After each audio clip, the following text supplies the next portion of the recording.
Assalamualaikum warahmatullahi wabarakatuh. Bertemu lagi dengan pelajaran bahasa Sunda bersama Bu Elin dan Bu Indi. Sebelum dimulai, mari kita baca basmalah bersama-sama. Bismillahirrahmanirrahim. Dinten ayeuna urang diajar nyungsi istilah sosobatan. Non ari sosobatan teh? Istilah sosobatan nyaeta kecap anu ngeunaan babaturan atawa sahabat. Jadi kata yang berkaitan dengan sahabat atau teman. Contohna nyaeta asih, balad, baraya, batur, jeung sobat. Eta kecap anu ku urang bade diajar.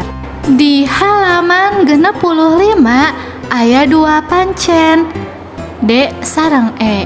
Yuk urang sasarengan eusi pancena. Pancen kahiji nyaeta nyusun huruf.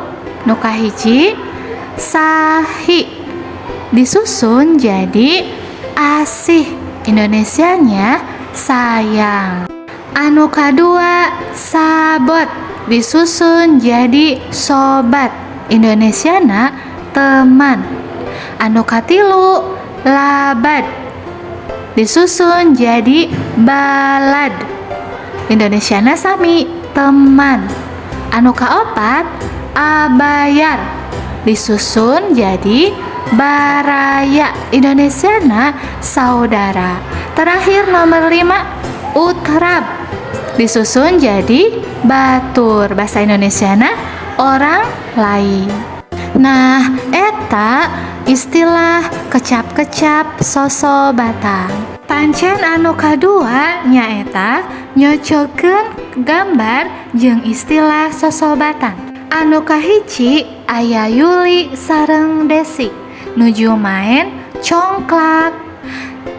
Eusina baraya, berarti Yuli sedang bermain bersama saudara.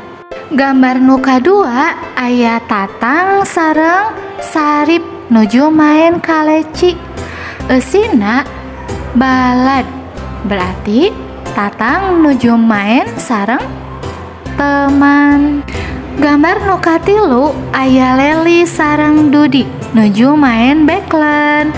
Naonnya isina nyaeta asih. Asih teh sayang atau saudara kandung. Leli nuju Ameng sareng Adina. Gambar nu terakhir nyaeta aya Wirya sareng Wawan. Eusina sobat, berarti Wirya teman dengan Wawan. Alhamdulillah 2 pancen entos dikerjakeun. Cobi ayeuna tulis di buku eusina. Teras baca sareng pelajari materi kaca 63 sareng 64. Insya Allah minggu payun urang bahasa sarengan. Ibu gaduh hadis dari Bukhari dan Muslim. Coba baca ya. Ini hadis tentang bagaimana kita harus memilih teman yang baik. Alhamdulillah, mung sakitu materi dinten ayeuna. Atur nuhun. Assalamualaikum warahmatullahi wabarakatuh.